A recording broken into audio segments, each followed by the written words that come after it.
kanila, akala ko pang-artista. Ang ganda-ganda nila. And of course, pati ang kanilang partner, si Dino.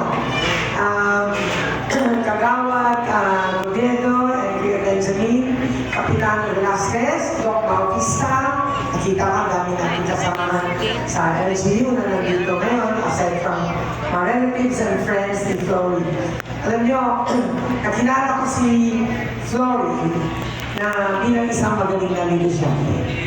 Hindi lang po magaling na negosyante, mabait, na anak, ikagawad, and she's very successful. Alam ko, siya ay very aggressive and she took all the challenges of what she is here today.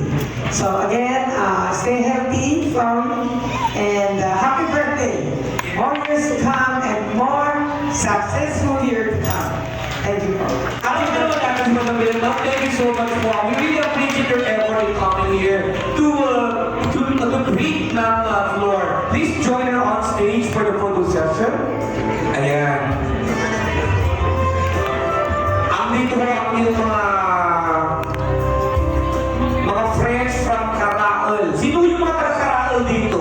Marami mo ba yung mga taga-Karaal? Kasi doon mo lumaki, di ba? Si Ma'am Flor. So the family of Ma'am Flor, the family members are still in Karaal. Again, maraming salamat po muli sa ating mahal na alkalde. Thank you so much po sa dire-diretsong trabaho na ginagawa po ninyo sa Tagupan City. We appreciate it. Ayan, may mga gusto magpa-picture together with our beloved mayor and the other members ng yan sila ho yata. Sige po. Minsan humaganap ito at natutuwa kami pinagdiyan mo tayo ng ating mahal na alkalde para makasama tayo ng mga pong ito. Madam Milan Fernandez with the rest of the friends of our floor. So may mga kasamahan din pala from LGU.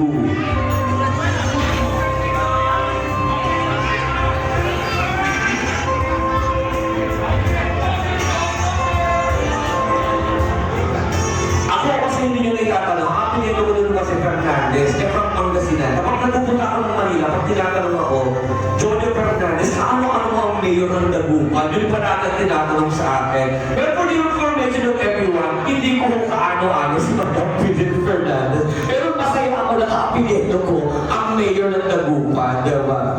Pero pag sinabi ko, kamag-anak, bakit hindi, diba? Ayan. Kaya alam mo kami yung mga Fernandez from Santa Barbara. Sila naman mo kasi from Dagupan. Thank you so much for once again, Mayor Belen Fernandez. Okay, narito na ang susunod.